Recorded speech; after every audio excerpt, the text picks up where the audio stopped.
Prime Minister, you also had some news for us. At the beginning of your speech, you let us know that you successfully finished the TPP trade deal, Asia and Canada.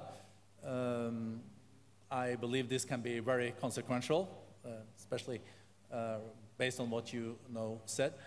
Could you say 2 words about what you think this TPP deal that you just signed can mean for jobs, but also for opportunities for growth moving forward? Because there are some skepticism related to how job creating these deals are. Well, I mean, we're seeing a lot of trade skepticism around the world in general right now. People are worried or increasingly have become convinced that trade deals benefit the few, not the many.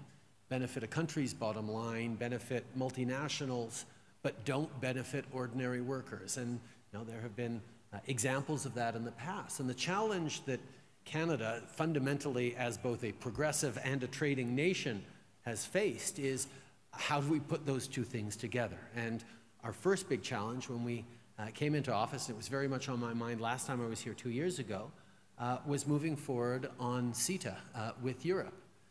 And what we had to do, and what we were able to do, was bring in, on a deal that was negotiated by the previous Canadian government that was somewhat less progressive than we are, we brought in progressive elements, particularly around protections for the state's ability to protect its citizens around environmental, labor standards, health standards, and those things. And demonstrating that it could be progressive was how we moved forward on CETA.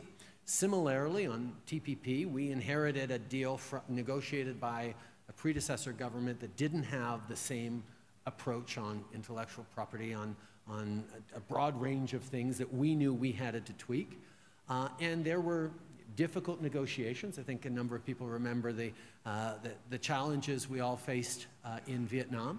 But we knew that if we're going to move forward on a trade deal, we have to demonstrate convincingly that it's in the best interests of our citizens and that it can really be a win-win-win for all partners.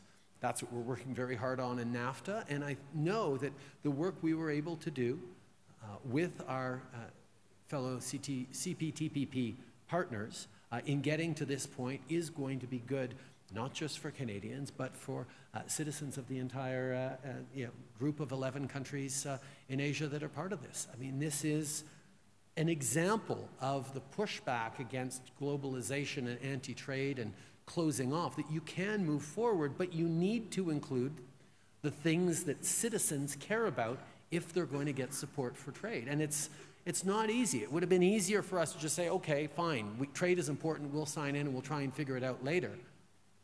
But if we're going to push back against the anti-trade tendency in globalization that will leave us all worse off, we have to put the concerns and the well-being of our ordinary citizens at the center of what we are negotiating. And that's what all 11 of us have been able to do with the CPTPP. Yeah, you're very convincing. Do you think it's such a good deal that you can later on see your neighbor in the south also joining?